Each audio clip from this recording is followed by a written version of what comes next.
51 days. That's not a missing persons case anymore. That's a system that either failed Nancy Guthrie or was designed to fail her. Tonight, we are not speculating.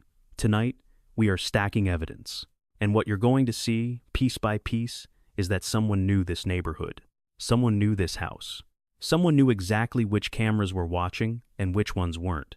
Think about this. The dogs in this neighborhood didn't bark on a random Tuesday night. They barked on January 11th, then again on January 31st. The same unusual behavior, 20 days apart. And both times, cameras in the immediate area happened to be offline. That is not coincidence. In criminal law, there is no such thing. What we have tonight are 3 separate lines of evidence that, when placed side by side, stop looking like fragments and start looking like a blueprint. A neighbor's testimony, mysterious ridges in the driveway where the blood trail ends, and a figure on a porch who turns his head not toward a sound, not toward a light, but toward something he was already expecting. Someone was waiting. Before we go further, if you've been following this case and you haven't subscribed yet, do it now. Every night we're here, we're adding pieces. You don't want to miss what comes next. Let's get into it. 4 houses down. That's how close one of Nancy Guthrie's neighbors' lives to the home where she vanished. Not 4 blocks, 4 houses. And for years before any of this happened, he and his wife would pass Nancy on their evening walks, both of them out with their dogs, exchanging the kind of quiet greetings that define a neighborhood where people actually know each other. Nancy Guthrie was not a stranger to him. She was the woman down the street, pleasant, warm, present. Then one morning, the helicopters came. He didn't know what was happening at first. None of the neighbors did. Search and rescue crews combing the brush, sheriff's deputies flooding the streets, volunteers from the mountain rescue teams, the kind who pull lost hikers out of the Tucson wilderness, now walking the same sidewalks where Nancy used to stroll. And then the name came through. Their neighbor, the woman with the dog, gone. Now here's what matters. This neighbor didn't have to come forward. He didn't have to go on television, put his face out there, describe his cameras and his backyard and the terrain behind his home. Most people don't. In over a decade prosecuting violent felonies, that pattern never changed the people who see something, who hear something, who feel something wrong in their gut. They stay quiet. They tell themselves it's not their place. They file it away and move on. This neighbor didn't do that. What he brought to this investigation is something no forensic test can manufacture: proximity, pattern recognition, and the kind of detail that only comes from someone who was actually there, actually awake, actually paying attention. His dogs woke him up. Not once, twice. January 11th. Then, January 31st, the night Nancy Guthrie disappeared.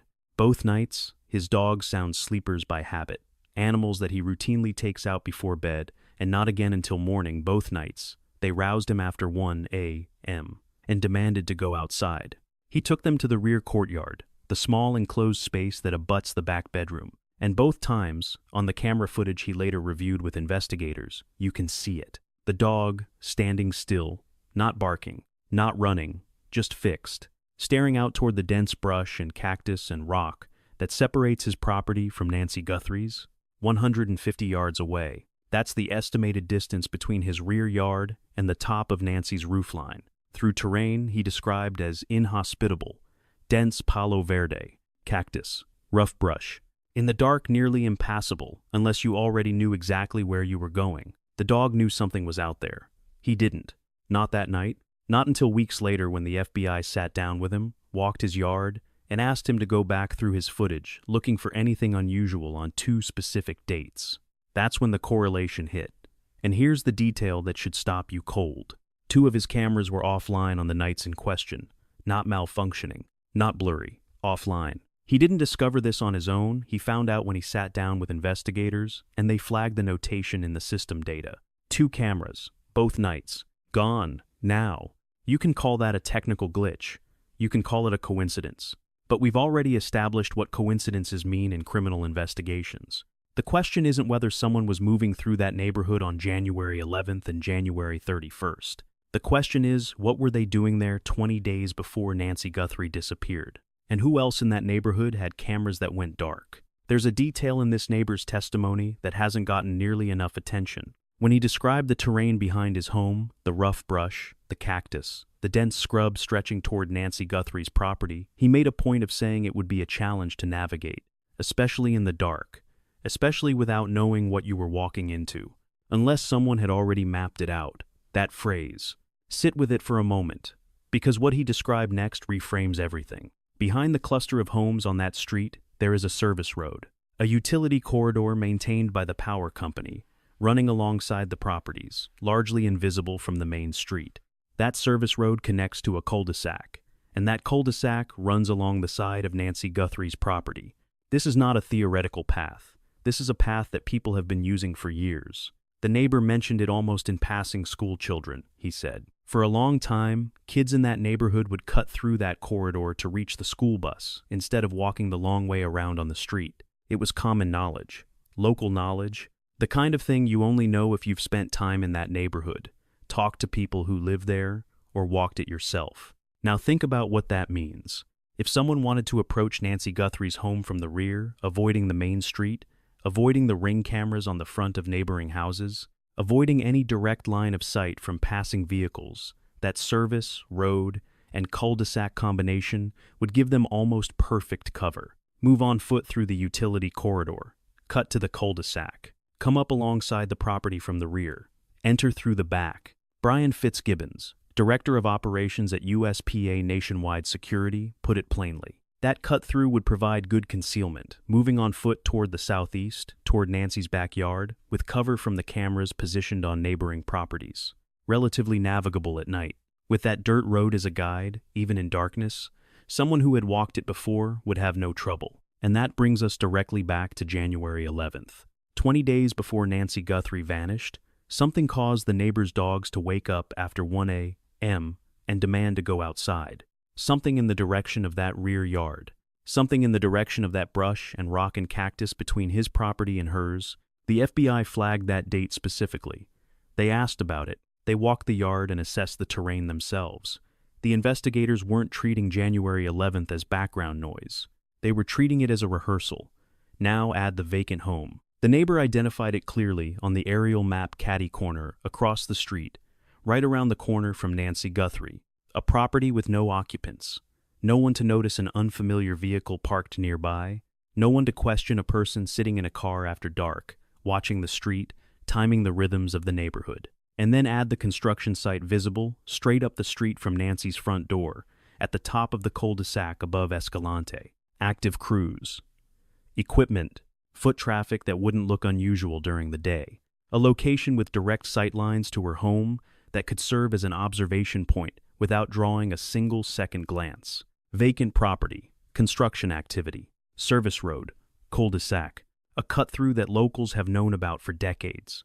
This is not a neighborhood someone stumbled into. The neighbor also mentioned something that passed quickly but deserves far more weight. On the Saturday evening before Nancy disappeared walking the dogs, early evening, he and his wife noticed a car parked on Escalante. Not in a driveway, not in front of a specific house, in a small gravel cutout about 50 yards past Nancy's home, a spot where people occasionally park when they walk their dogs through the area. He couldn't provide much detail. Human nature, he said, you notice something, but you want to be accurate, and the specifics don't stick until something forces you to go back and look. But the car was there, parked, on the street where Nancy Guthrie lived. Days before she vanished, someone was learning this neighborhood the same way a detective learns a crime scene, methodically, patiently, on foot and by vehicle, in daylight and after dark. The dogs knew on January 11th. The cameras went offline on January 11th, and 20 days later, the plan was executed. What we still don't know is how long before January 11th the surveillance actually began. Watch the video one more time. Not the part everyone fixates on, not the figure pulling weeds from the doorstep, not the bite light, not the question of whether that shape on his wrist is a watch or a tattoo. Watch the moment after he stands up.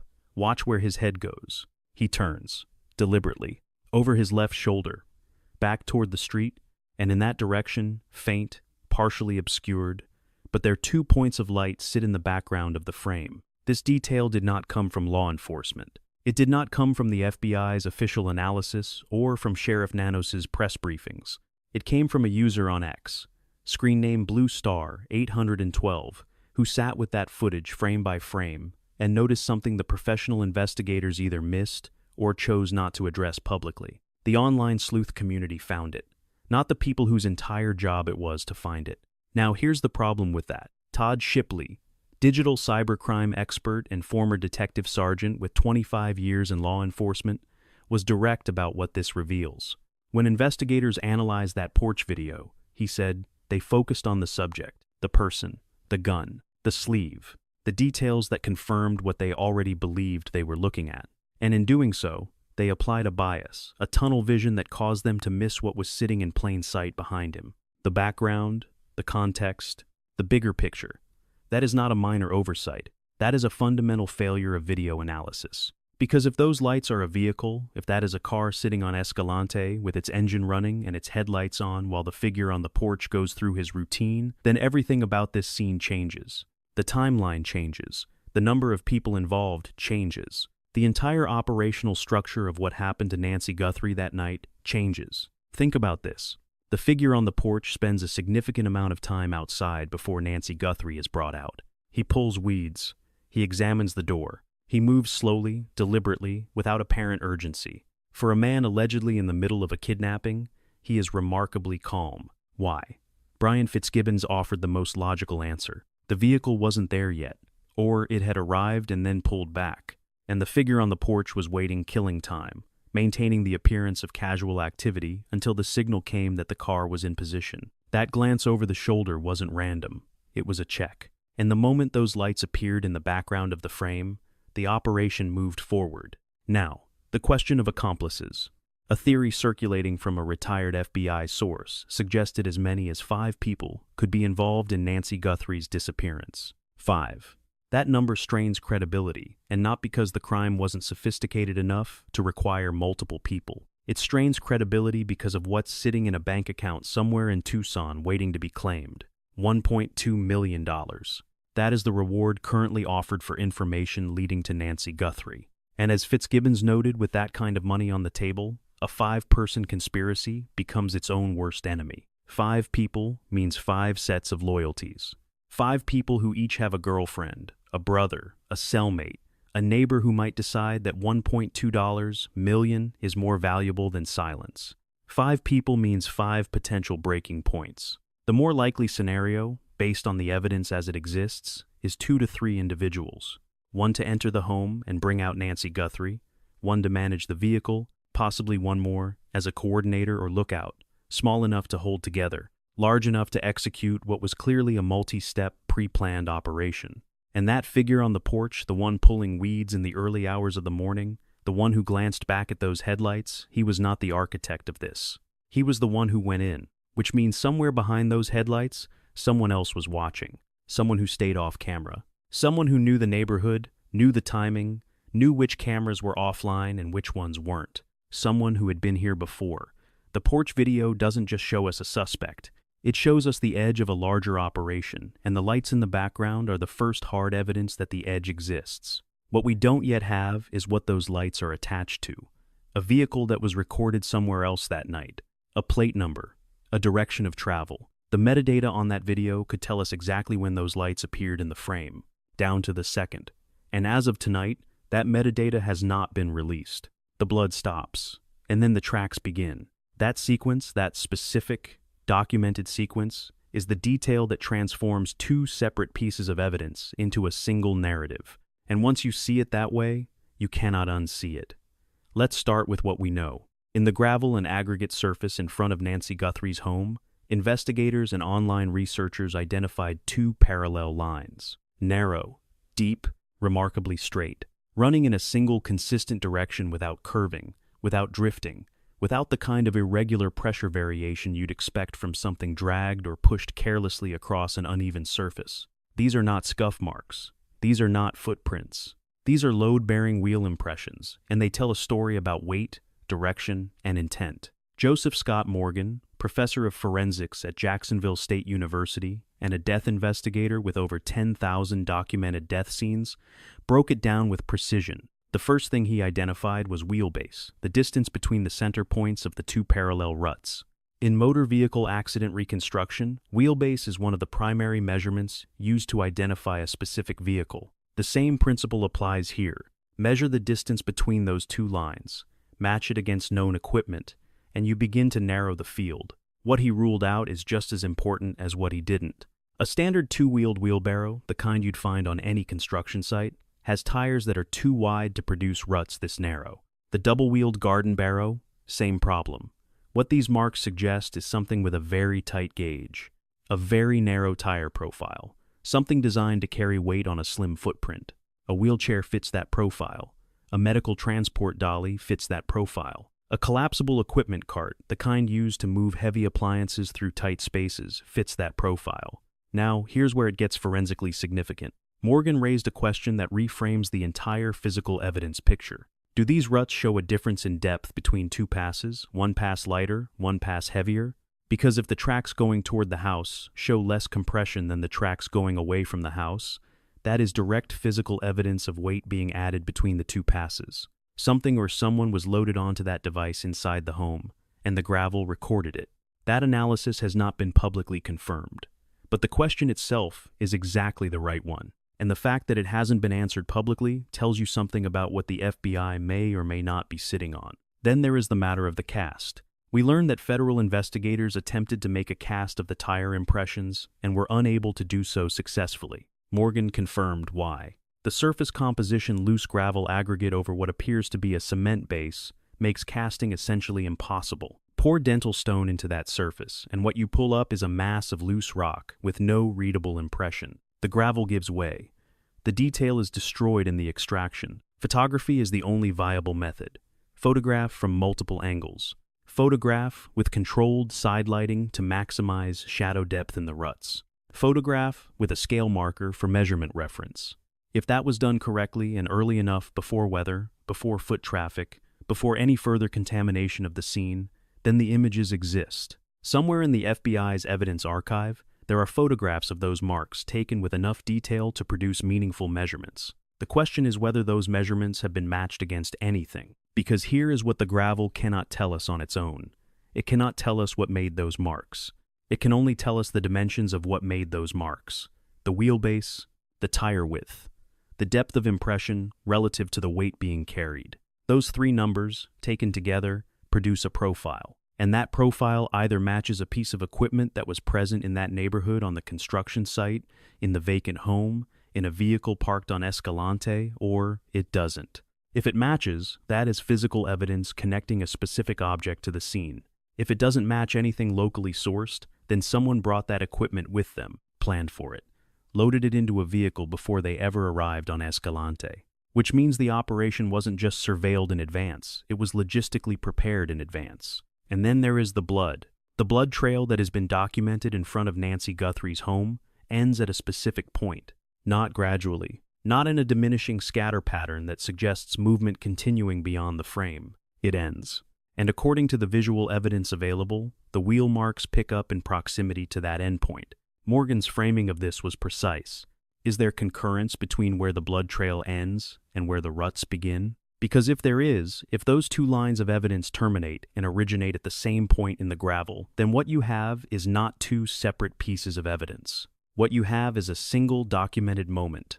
The moment Nancy Guthrie stopped moving under her own power. And the moment something else took over. 3 measurements in the gravel: wheelbase, tire width, depth under load. Somewhere, there is a piece of equipment that produced exactly those 3 numbers. And whoever brought it to Escalante that night knew they were going to need it before they ever left home. For weeks, one narrative dominated the discussion around how someone entered Nancy Guthrie's home. The wrought iron screen door, people said. The heavy security door at the front entrance. Impenetrable, reinforced. The kind of barrier that gives a homeowner the feeling of safety, even when everything outside is uncertain. And because that door looked solid, because it looked serious, the assumption hardened into accepted fact. Whoever entered Nancy Guthrie's home did not come through the front. That assumption is wrong. Terry Win Yates is a third-generation master locksmith with over 25 years of experience. His family has been in this profession long enough that picking locks isn't a skill, it's inherited muscle memory. And when he looked at the lock on Nancy Guthrie's wrought iron door, his assessment was immediate and unambiguous. An amateur could open that lock in minutes, a professional in seconds. Let that sit for a moment, not hours. Not with specialized equipment that takes weeks to source, minutes for someone with basic knowledge, seconds for someone who does this for a living or has practiced with any seriousness. The top deadbolt and the bottom key knob on that door, Win Yates said, those are the first locks his apprentices train on. Within the first hour of instruction, they are picking those locks. It is where locksmiths begin because it is the simplest possible starting point. The door that looked impenetrable was, in the language of the trade, a beginner's exercise. Now, here's the problem with everything that came before this revelation. Every theory that routed the perpetrator exclusively through the back, through the sliding glass door that Sheriff Nanos confirmed was found open, was built on the premise that the front entrance was too difficult to breach. Remove that premise and the entire entry scenario opens back up.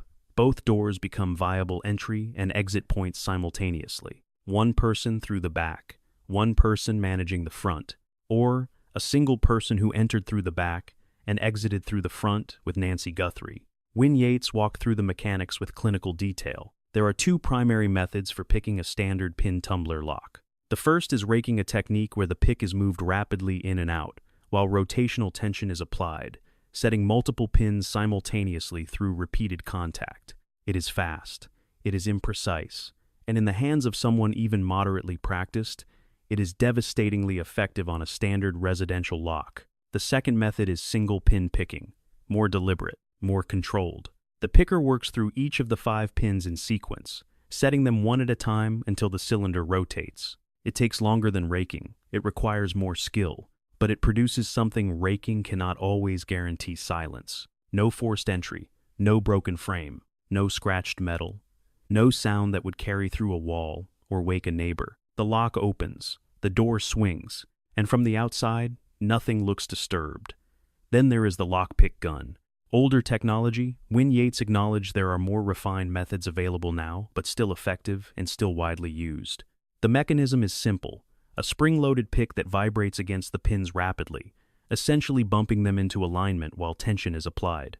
It works in seconds. It requires minimal skill to operate, and it is, as Win Yates noted, readily available. Not on the black market, not through specialized criminal supply chains, online.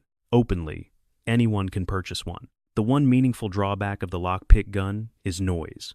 It clicks. It rattles. In a quiet residential neighborhood at 0 inches the morning, that sound carries differently than it would in a busy urban environment.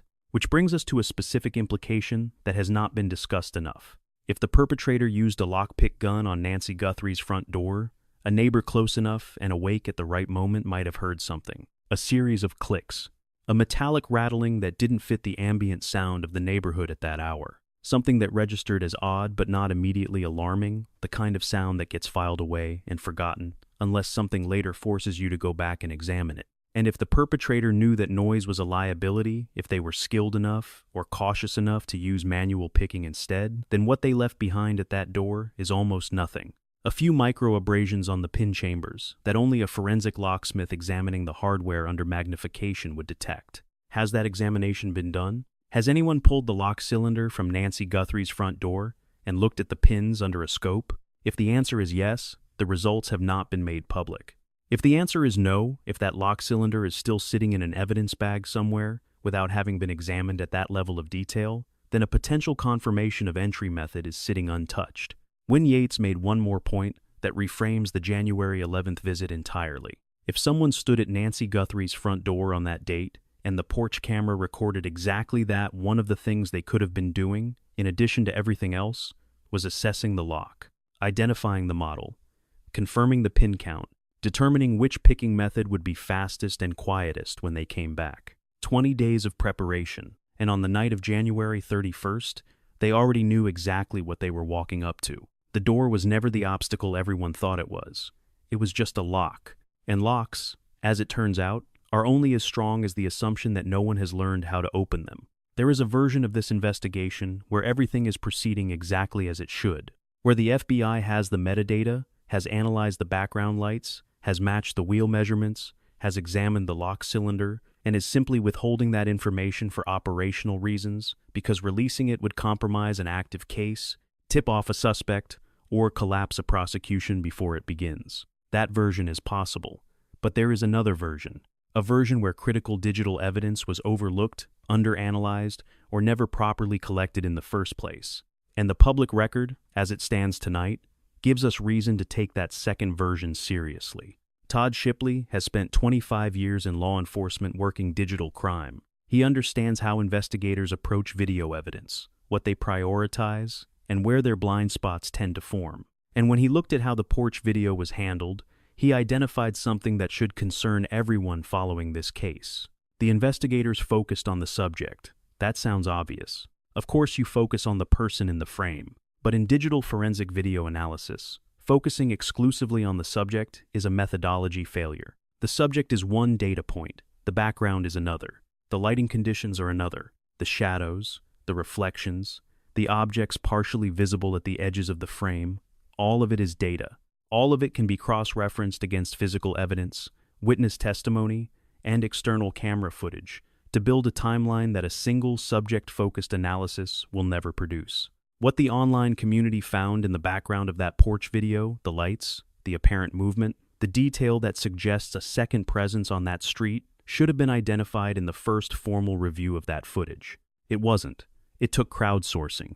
It took a user on X sitting with the video frame by frame, without law enforcement training, without forensic software, without access to the original uncompressed file. That gap is not a small thing. Now, here's what makes it worse. Every piece of digital evidence in this case, every video, every still image, every camera file pulled from every ring system in that neighborhood carries metadata, and that metadata has not been released. Metadata is not a technical abstraction. It is a timestamp with a source address. When a camera records a file, it embeds information directly into that file, the date, the time, down to the fraction of a second, the device that recorded it, sometimes the GPS coordinates of where the device was located. For a networked home security system, that metadata can also include server sync timestamps, connectivity logs, and activity records that exist independently of the video content itself. This matters enormously for two specific questions in the Nancy Guthrie case. The first is the January 11th footage. When that video surfaced later than it should have, under circumstances that raised questions about why it took so long to emerge, the metadata attached to that file would have confirmed or challenged the date stamp. If the camera's internal clock was accurate, if the server sync records matched, if the geolocation data placed that footage at the correct address, none of that has been publicly confirmed. We were told the date. We were not shown the verification. The second is the offline cameras. Two cameras in the immediate neighborhood went dark on the nights of January 11th and January 31st. The neighbor discovered this not on his own, but during a review session with investigators, which means the investigators already knew. They had already flagged it. And the question that follows from that is one that has not been answered publicly. What caused those cameras to go offline? There are several possibilities. A power fluctuation, a router reset, a scheduled firmware update that happened to coincide with both dates. All of those are explainable, documentable, verifiable through the camera system's own server logs, or the cameras were deliberately disabled. Modern home security systems can be disrupted through signal jamming a device that floods the frequency used by wireless cameras, forcing them offline without physically touching the hardware. It leaves no visible evidence at the scene. It requires equipment that is, like the lockpick gun, more accessible than most people realize. And it would explain with precision why two cameras went dark on the same two nights, the nights when something was moving through that neighborhood. Has the FBI analyzed the network logs from those cameras? Has anyone determined whether the outages were caused by external interference? That analysis is possible. It is standard in digital forensic investigations of this type, and it has not been discussed publicly. Then there is the question of what other footage exists and hasn't been released. Sheriff Nanos has shifted his position on this more than once. First, there was nothing beyond the porch video. Then the January 11th footage emerged. Then references to additional images began surfacing. The pattern of disclosure in this case has been inconsistent in a way that either reflects a carefully managed investigative strategy or reflects an investigation that is discovering its own evidence in real time, which would be a serious problem at day 51. Shipley's point about the broader digital picture is worth sitting with. These camera systems don't just record video. They log activity. They record motion triggers. They store connectivity data. a comprehensive digital forensic sweep of every network device in proximity to Nancy Guthrie's home.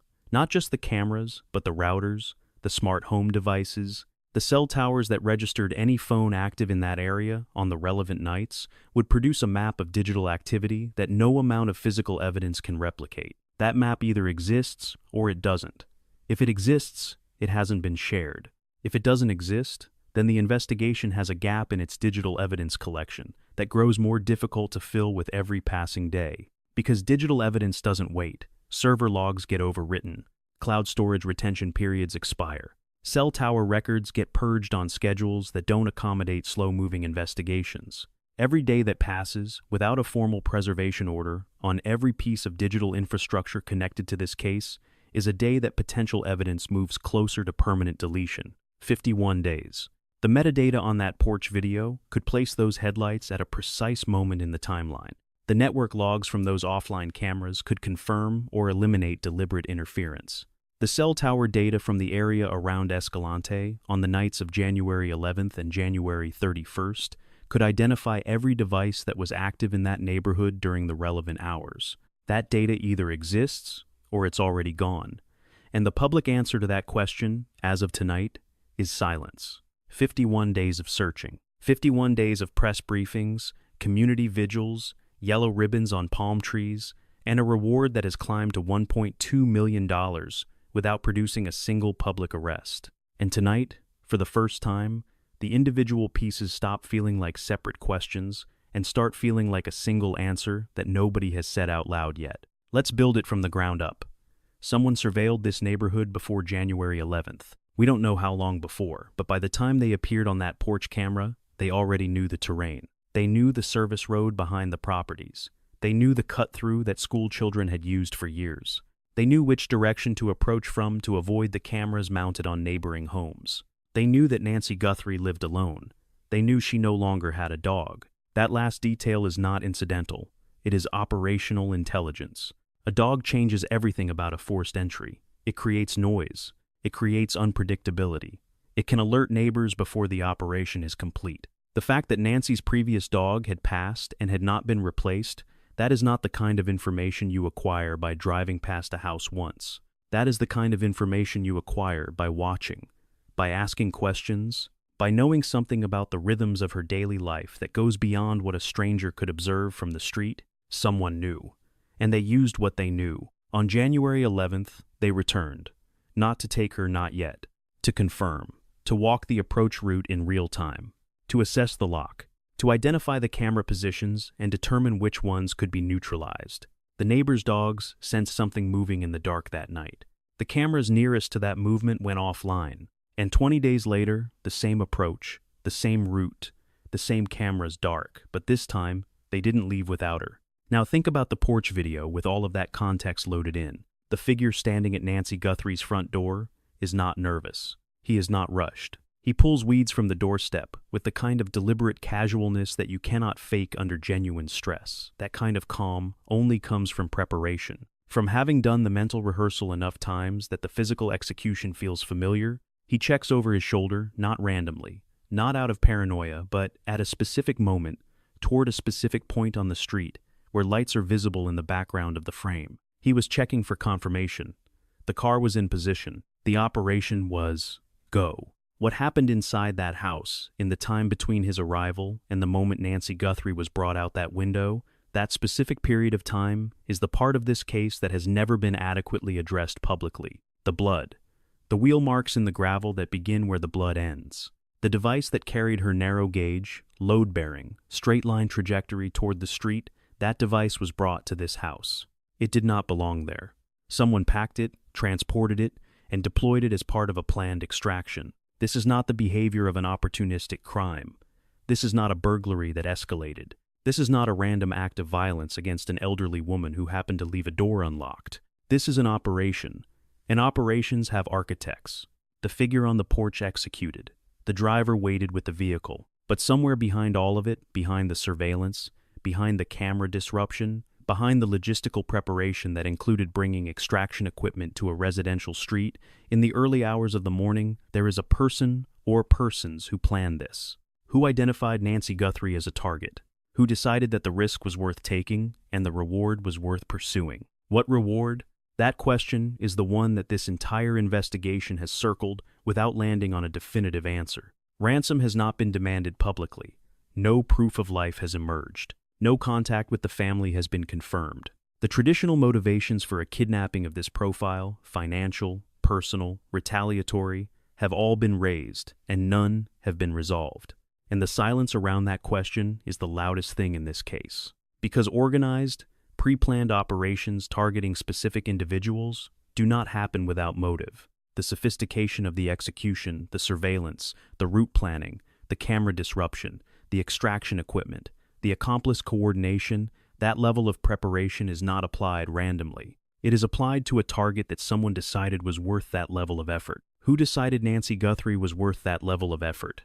And why? The FBI is working this case. That is not nothing.